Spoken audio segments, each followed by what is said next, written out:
বাংলাদেশের শিক্ষার্থীদের নেতৃত্বে মাসব্যাপী বিক্ষোভের সূত্র ধরে পরিস্থিতি যখন আরও খারাপের দিকে যাচ্ছিল, এমন সময় দেশজুড়ে সেনা মোতায়েন করে সরকার। এর মধ্যে ২রা আগস্ট সেনাপ্রধান জেনারেল ওয়াকারুজ্জামানকে একটি কঠিন পরিস্থিতির মুখোমুখি হতে হয়। ওই দিন এক বৈঠকে তরুণ সেনা কর্মকর্তারা দেশের পরিস্থিতি নিয়ে ক্ষোভ প্রকাশ করেন। বৈঠক সম্পর্কে অবগত একটি সূত্র থেকে এ তথ্য পেয়েছে ভারতের সাপ্তাহিক সংবাদ সাময়িকী দ্য উইক।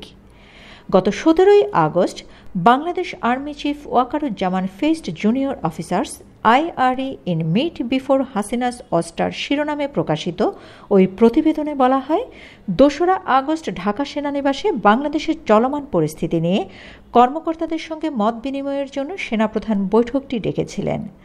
বৈঠকে সেনা কর্মকর্তাদের ক্ষোভ প্রশমনে সেনাপ্রধান এই বিষয়টি তুলে ধরেন যে, যদি অগণতান্ত্রিক উপায়ে ক্ষমতা হস্তান্তর হয় তাহলে বাংলাদেশ কেনিয়া বা আফ্রিকার অন্যান্য দেশের মতো হয়ে যেতে পারে।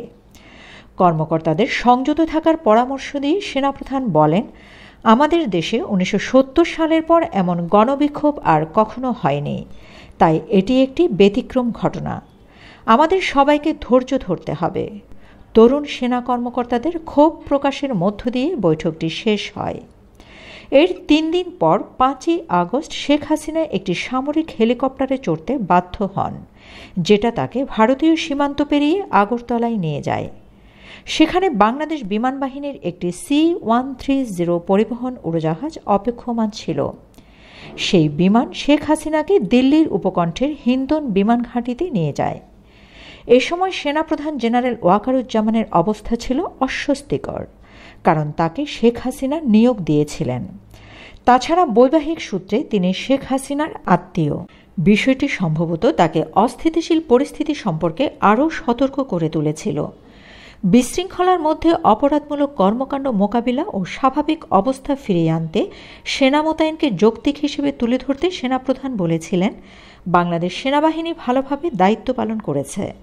তারা ১,৭১৯টি গুলি ছুঁড়েছে, ১৪,০০০ ফাঁকা গুলি ছুঁড়েছে এবং দেশের বিভিন্ন স্থানে সহিংস জনতার মুখোমুখি হয়ে ৩১টি উত্তপ্ত পরিস্থিতি সামাল দিয়েছে।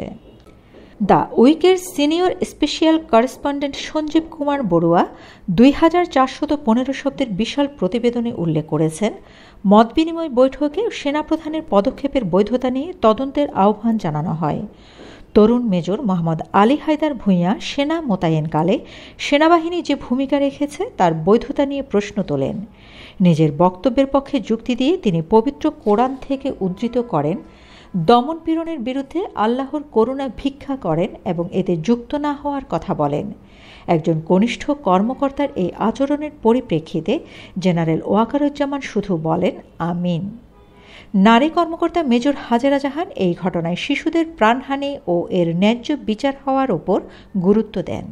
তিনি উদ্ভূত পরিস্থিতিতে সেনাবাহিনীর ওপর জনগণের অসন্তোষ বাড়তে থাকা নিয়ে উদ্বেগ প্রকাশ করেন। সেনাপ্রধান তার সঙ্গে একমত পোষণ করেন। বাংলাদেশ মিলিটারি একাডেমির এক কর্মকর্তা র্যাপিড অ্যাকশন ব্যাটালিয়ন র্যাব এবং বর্ডার গার্ড বাংলাদেশ বিজিবির কয়েকজন কর্মকর্তার অগ্রহণযোগ্য কর্মকাণ্ডের কথা তুলে ধরেন। জবাবে জেনারেল ওয়াকারুজ্জামান বলেন, পরিস্থিতি ঠিক হলে এগুলো দেখা হবে।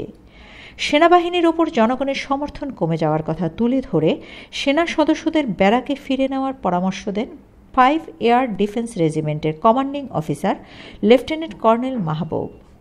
চট্টগ্রামের আরেক কর্মকর্তা আহত শিক্ষার্থীদের সহায়তার মাধ্যমে সেনাবাহিনীর ভাবমূর্তি ফিরিয়ে আনতে কাজ করার পরামর্শ দেন। সবশেষে জেনারেল ওয়াকারুজ্জামান যে সামাজিক চাপের মুখোমুখি হচ্ছেন তা তুলে ধরেন এবং নিজের হতাশা প্রকাশে আইয়ুব বাচ্চুর একটি গানের কথাও তুলে ধরেন। Shamima Chowdhury Shammi, BNN News 24।